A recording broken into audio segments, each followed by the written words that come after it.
Welcome to the Merri-Cast, the show that puts you on the fast track to business confidence. This week's guest, Peter Winick, is the founder and CEO of Thought Leadership Leverage. For the past 2 decades, he's helped individuals and organizations build and grow revenue streams through designing and growing their thought leadership platforms and products. His clients come from a very diverse set of backgrounds and specialities. They include New York Times best-selling business book authors, members of the Speakers Hall of Fame, recipients of the prestigious Thinkers 50 Award, CEOs of public and privately held companies, and many more. Now, I think it's fair to say that Peter lives his entrepreneurial life to the full, as you'll hear. He lives in New York and he acts and thinks quickly. And as I found out, his entrepreneurial roots go back to when he was a very young man. You know, what's interesting is I have always been an entrepreneur at heart. I mean, from a young kid, washing cars and selling things and doing things, whatever. So I've always been incredibly entrepreneurial. I started my first, real corporation. I think I was 22 and then sold that some years later. And I think part of the composition of an entrepreneur is you see the world differently. You look at the world differently. You're always trying to figure out, what's the business model? How does this work? How can I be ahead of the curve, et cetera? And what I didn't realize until maybe almost 20 years ago is that there was another side to me that I thought had nothing to do or had no potential as it related to my entrepreneurial ventures. And that was, before it was called thought leadership, you were a nerd, right? So that was the non-technical term. So I was always, reading anything I can get my hands on. I was an information junkie, reading lots of books, business magazines. I had subscriptions to everything. If you're under 40, Google that term. It was a piece of paper that was pretty thick that landed on your doorstep with a regular frequency. So, but I just thought, that's just me, that I love to get information in. And quite frankly, when you start your first business at 22, you're not even aware that there's this whole thing called consultants that you can pay to help you figure stuff out. And quite frankly, even if I didn't have the money to do it. So I was always trying to stay ahead of it. And then, like I said, about 20 years ago, I got involved in doing a turnaround for a communications consulting company, global company. And the gist of their business was based on a book that somebody wrote in the late 1960s. And I was like, wow, this light bulb went off. And I'm like, I've read hundreds, if not thousands of books. And I follow lots and lots of amazing, thought leaders and such.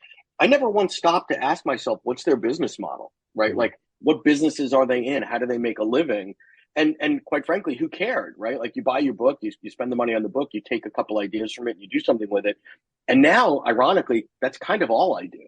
Mm-hmm. So before that moment of enlightenment that hit you around sort of 20 years ago, what were you like? Were you sort of action precedes any kind of clarity that you may have on why you were doing something? Did you just think, well, let's just do, and then maybe the thought sort of came along a bit later? Or was it like that? Or am I painting too extreme a picture? No, I think that's probably fair to say in terms of, now everyone has a diagnosis of ADD, ADHD, whatever. The technical term that most of my teachers used in grammar school was pain in the ass. So can you imagine, he's difficult, he's this, he's that. And, my mind works a little differently. I'm fairly quick. I don't have a lot of patience. I like to move from thing to thing to thing. But then there are other times where, I could be in flow and be focused on something for hours and hours and hours. So I think part of the entrepreneurial journey is also realizing where you fit and where you don't. I had a quote real job for a while back in the, 80s or early 90s. And I'm like, this is kind of stupid. I have to do what other people tell me to do. I don't want to do that. There's politics here.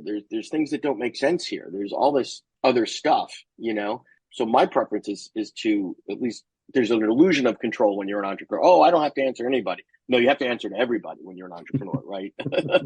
or you're a broke entrepreneur. But I think there's this, fantasy of, I can, take this job and shove it kind of thing. Did you, in those early days, your business, did you have a sort of series of things that went quite well, or did you learn lessons through things that didn't go quite so well? Oh, both.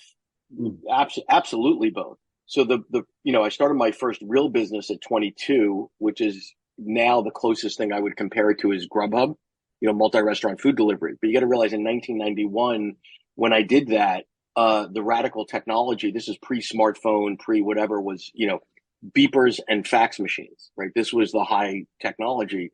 and to integrate a technology like a fax machine into a restaurant operation, which in those days, the restaurant operators would say, hey, listen, we're in the business of adding heat to meat. Like we don't want to deal with technology.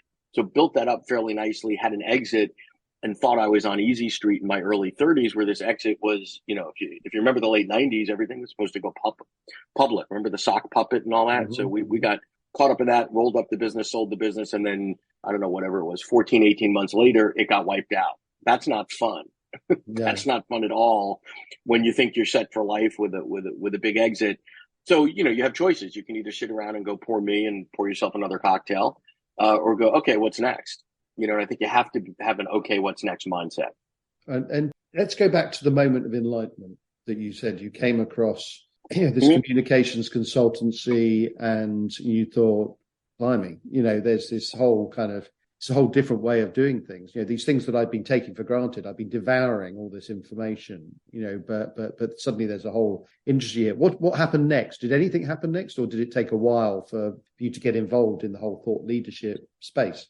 Yeah. So, it's funny. What happened there was I was brought in by a turnaround team, and I had never done any turnaround work before. I like to build things, right? So, and sometimes when you try to build things, they fail, and that's okay. Turnaround work to me, and some people love it, is kind of depressing. So the board had brought this group in to say, listen, this company's very broken. It's been around a long time. We need to figure out how to fix it, sell it, sell off the pieces, and sort of like, pulling the gold from your teeth to sell off the scraps. So I didn't really enjoy that piece because there was a lot of things that we had to change, people we had to let go, systems we had to change. It was a little depressing to try to clean up someone else's mess, but we made really great traction. And then what happened, it was kind of ironic / funny. There were 3 of us that were part of the core turnaround team that were brought in as an outside group to integrate with this group. And I'm going into work one day, and remember when you went to work? Remember we actually got on a train and went to a place yeah. So this is, the dinosaurs were on the train, and there's a dinosaur section and a non-dinosaur section. I straddled. So I'm on my way to work, and I got a voicemail, and the voicemail basically came from global headquarters, which was based in Australia, that said, these 2 folks are no longer with the firm as of this morning, and blah blah blah blah blah. And I'm like, wait a minute, they usually mention the 3 of us in the same sentence. What's wrong here? Like, now I'm kind of annoyed, thinking I've got to go all the way into the city to get fired. It would have been nice to get fired by voicemail, so at least I could have gone on with my day. So I get in, and they had brought in someone that used to be at the firm to sort of be the temporary president or CEO or whatever. And said, oh yeah, I want to talk to you. And they wanted me to stay. And I was like, oh, well, you kind of don't get it. Like, everyone around here, I think, is an imbecile, right? Everyone around here is part of the reason that you're a failing business. The 2 people plus me that were turning this around, you just got rid of. But I said, I'm reasonable. I'll give it 6 months or 3 months or whatever I said. And, if it works for me, it works for me. If not, I'm going to go on and do something else. And, I knew fairly quickly, just more culturally, it wasn't even about the money or the opportunity. So from there, I left. I said, all right, I'll start something else or do something else. And then I partnered with somebody who had just launched a book, and that blew up, right? So that was Keith Ferrazzi with Never Eat Alone in 2005. And that taught me so much. I ran Keith's speaking business and training and development business for 3.5 years exclusively. And that was like my MBA, PhD, JD in thought leadership. So just for the benefit of our English listeners, when people say blew up, you mean that's a good thing rather than... Yes. Yeah, okay. Well, and you used to be able to say go viral, and that was a good thing. And then, right, so I need to update my... So this is also a fantastic thing. So that was your education, if you like, in this... Yeah. In this area. I mean, education means learning. So when you learn, you also learn by doing some things wrong as well as right. I mean, so what? How much time do we have? Right. Yeah. What did you do wrong as well as right during this kind of your PhD, if you like, in this area? I think that's a good question, but I'll answer it a little bit differently, and then I'll come back to the direct answer. The first thing is because I didn't really come from that space, meaning either publishing or speakers bureau or whatever. I was like the annoying 2-year-old that kept asking, why do we do it that way? Because there were things that just didn't make sense to me as an outsider that, you would get folks that had been in publishing for 20 years. Well, this is the way it's done, kid. What? I'm like, okay, but that makes no sense to me. Like, why are we sending this guy on a book tour to go sit in front of 12 people to buy 15 books when his time is worth exponentially more? Like, the math, like, explain that to me as if I'm stupid, because maybe I am. and then the speaking agents. So I was able to, because I didn't come from those entrenched industries with those preconceived notions or biases or whatever, to question lots of things. So in terms of, what we did wrong, we moved really, really quickly. We were probably a little bit underdeveloped, a little bit underdeveloped in terms of the IP development and all that. But we were drinking from a fire hose. Some of it was we were forced to be reactive because it was just happening also quickly. And there are times where, particularly as an entrepreneur, where you say, hey, now is a time to plan and think and whatever. And there's another time that says, hey, it's Valentine's Day and I'm a florist. I just gotta deal with what's going on here. I can't think about, incremental improvements when I got to line out the door of 800 people willing to buy the product. Right. So there you are. You've gone through this sort of PhD or learning experience on your entrepreneurial journey. Had you ever sort of analyzed what you're doing? Had you just sort of, in your mind, had you said, I'm an entrepreneur, or had you just gone from a succession of these experiences? I mean, had you been analytical to that extent to actually think about what it takes to be an entrepreneur at that stage? Well, yeah. And that's where I am today. So, part of what happened there was it was an amazing experience. We were it was ultimately like running 3 startups in one, because there were 3 different business models, whatever. And we were looking for that sort of team.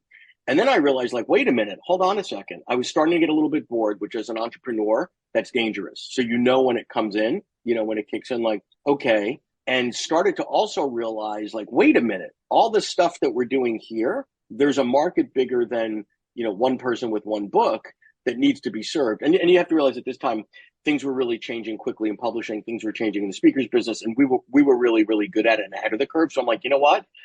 I don't want to be client monogamous anymore. I want to go out and do this for lots and lots and lots of other people. So here I am, when did I start that? 2005, 2008. So what is that? 15 years later, here we are.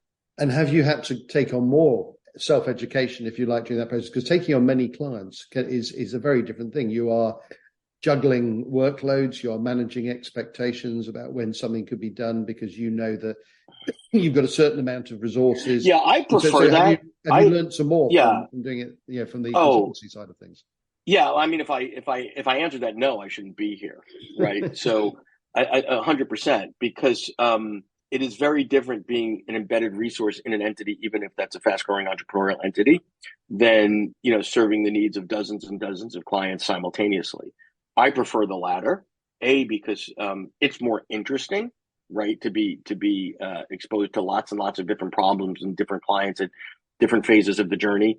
It's a portfolio diversification piece. If one client's stuff blows up or you don't like them or whatever, it's different when you're in the job world. You have a binary choice. Do I stay or do I go? Period. Right. I just quoted The Clash for my English listeners. If you didn't get that, right, you should get extra points for that. Yeah, very good, very good. But right there you go. But when you're operating a business with clients, you could do an analysis and review and say, you know what, that client's not profitable enough. That client's a pain. That client I don't like them. And I love being at a stage where we don't have to, I don't mean to sound arrogant here. We don't have to take on anything that comes in that's willing to throw some dollars at us. Like, we don't need the aggravation, right? If it's not a right type and it's not a right fit, that's okay.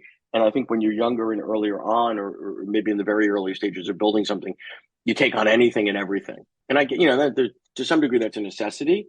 And then at some point you realize that's a bad business model. So this raises a very interesting question then about how niche businesses succeed, and so have you sort of turned away work then that maybe didn't quite fit in your space, as well as getting rid of clients that you didn't like very much?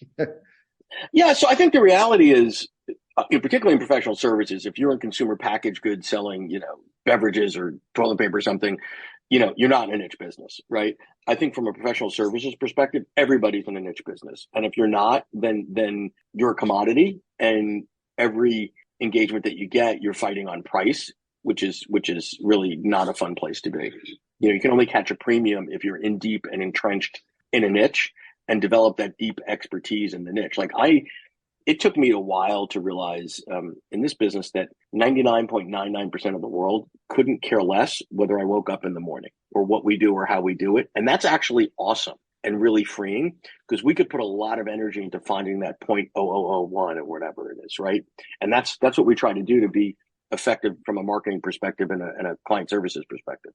And I mean, in terms of the business that you're running now, as you mentioned, sort of thought leadership, leverage, and you run it with a guy called Bill Sherman, who's also been a guest on this podcast. Yep. And to me, at least, you seem two quite contrasting sort of characters, and and I mean, how do you? And you're leading this business sort of together. I mean, how do you work together? And are you getting the yin and the yang of your two sort of personalities? And how does that work in terms of the other people? So I think that's a great question, and I'll sort of tie it back to the entrepreneurial piece, is that, we're living in a world now where business moves so quickly, things evolve, things are agile, whatever. So, I've known Bill for almost 20 years now, and the relationship has evolved from, the original relationship was vendor. I brought him and an entity he was with on to do work for me. And then it became friend, and then it became something else. And now so I think that's really, really interesting as an entrepreneur. You're like, what? I just like that guy. I just like working with that guy. And, you mentioned the differences at first blush, I don't think we can be more different, right? Like I'm more extroverted. I'm more outgoing. He's far more smarter and analytical. But the reality is we are very, very much aligned where it matters, which is sort of mission, vision, values, and how we think. And priorities around client needs and all that other stuff. So I think sometimes things might appear to look more different than they actually are. And the reality is you spend, whoever you're going to be working with on a regular basis, you spend a lot of time with that person, right? And if you don't trust them, admire them, like them, come to depend on them, et cetera, that's not a fun place to be either. So that's a really important point, perhaps, for our listeners, that you could have different personalities, but if you're aligned in the important things, then that's great. That sort of transcends personality. And in fact, the complementary personalities is probably an important thing in a way, because he will have a different way of seeing things to you, even if you are aligned around the mission values. And that's actually quite a good thing. One, I think that's right. And we're seeing that at much larger scales, at much larger organizations with regards to diversity, more diversity of thinking. If everybody looks and acts like you, then all you've done is scale the blind spots that you as an individual have. And that's not smart. And so we want to give our listeners the confidence they need to succeed. Many of them will be people who are just starting out businesses. Sure. Or the early stages of their growth. I mean, is there a sort of, if it's possible to distill it down to a single or two or three sort of messages that you would give to them? I mean, what have you learned along the way? To encourage them?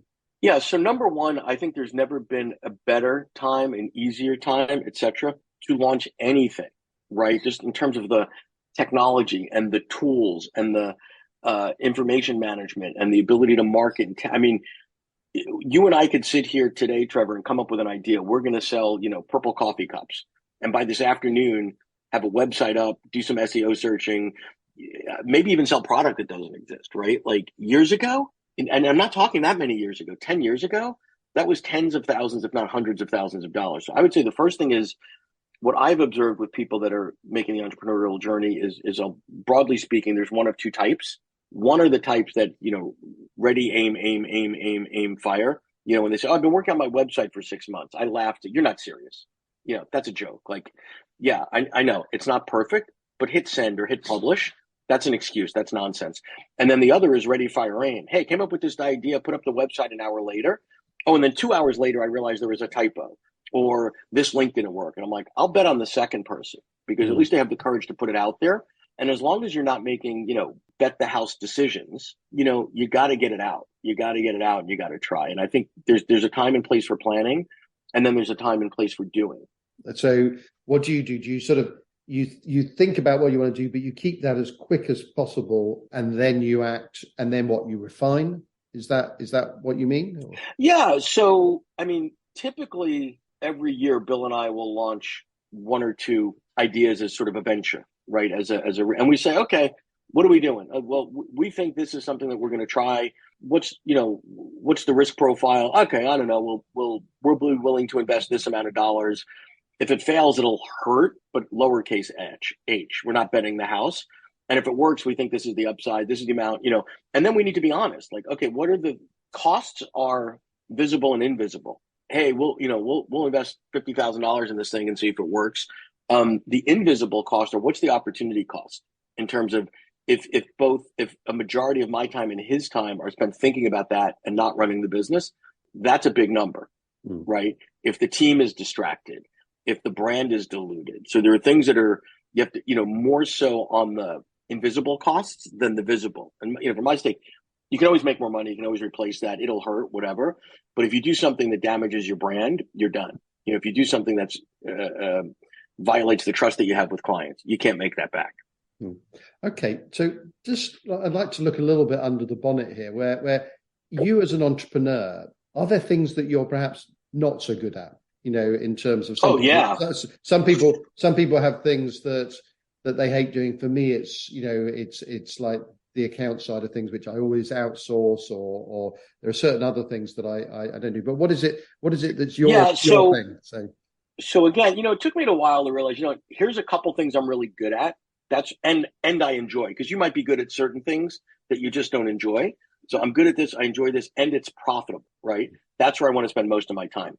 Details, project management, Gantt charts, not my thing. Heavy duty tech, not my thing, right? So there's a long list of things that, could I do? Could I proofread a document or something? Sure. Do I enjoy it? Do I like it? Am I best qualified to do it? No. Is there someone else that can do that at a fraction of my cost? Yes. Then why would I do it? Okay, so there's plenty of things, but you've outsourced those or given them to someone else to do. So, well, we have other folks on the team. I mean, I think to some degree, as an entrepreneur, when you look at your team, there are people fill gaps that you have. If not, something's broken. Peter, what are you up to right now? Is there a particular initiative or project that you want to talk about that you're particularly excited about? You talked about you innovate with Bill sort of quite a lot about things that you're going to be doing. Is there something on the horizon that you'd want the listeners to know about? Well, there's one we're sort of in a quiet period on, so we're not going to talk about that. But no, we're just continuing to grow the core business, grow the organizational side of the house. A lot of what we're doing now in this sort of, I believe we're post-COVID, right, is helping our clients deal with the current marketplace, which is transitioning from the default mechanism being in person as a delivery vehicle for thought leadership to that is a choice that the client has. But the default switch is now, how do we do this remotely, right? And how do we deliver remotely? And how do we create value remotely? So I don't think we're living in a binary world of one or the other, but you have to offer different modalities at different price points that each have different pros and cons. So I love being in person. Like, for example, today I'm meeting someone for lunch, not something I do all that much anymore these days. And I'm looking at my calendar today going, well, this is kind of a pain in the neck. I got to leave a half an hour before to go meet the guy. Got to have lunch with the guy. Now lunch is like a 2.5 hour thing. Like, okay, I'm much more selective about that today than I might have been. And it's a lunch I'm looking forward to. But my point is, time allocation, understanding, efficiency. Are you mastering remote tools like Zoom? It's interesting because, that we were always told, the old slogan, it's better to travel than to arrive. And now I'm thinking, there's this person I want to go and meet, but I don't really want to do the travel, to be honest. It's like, I don't want that experience. The experience of sort of going up into London in my case. And so, it's actually, as you said, it's a pain in the bum, sort of a lot of the time now. So we don't do it. Right. But your default mode 3 years ago was sure. And now you wasted half or 3/4 of a day to really have an hour of quality time with somebody. So now I imagine if you're going to go into London, you're going to say, well, let me write off the whole day and stack up 3 meetings. Let me do a breakfast and a coffee and whatever. You got to be much more cognizant of the efficiencies. Finally, Peter, if people want to find out more about you or Thought Leadership Leverage or get in touch, what's the best way for them to do that? Yeah, if you Venmo me directly, no, I'm kidding. They go to the website. That always gets my attention. So the website is thoughtleadershipleverage.com, and you could email me directly at peter@thoughtleadershipleverage.com. Okay, Peter, it's been an absolute delight. Thank you so much for taking the time to speak to me today. Appreciate it. Thank you for having me, Trevor. Well, I think you'll agree that was a real tour de force from Peter there. And for me personally, there were 3 things that stood out. First of all, there's Peter talking about finding out where you fit in as an entrepreneur and perhaps more importantly, where you don't fit in. And then he talked about the value in being what he described as that annoying child who always asks, why do we do it this way? It's a very important skill to have, I think, for any entrepreneur. And thirdly, that there's never been a better time to launch things than today. And I hope that's a clarion call of encouragement for all those who are thinking about doing something. Just go ahead and do it, and maybe think a bit later. And thank you all for tuning in. If you've enjoyed today's episode, and we'd love for you to subscribe, rate and review through your usual podcast provider. And if you want to find out more about the Merri-Cast or our business Merrible Media, you can find us on LinkedIn. So don't forget to join us for our next episode. But until then, thanks for listening.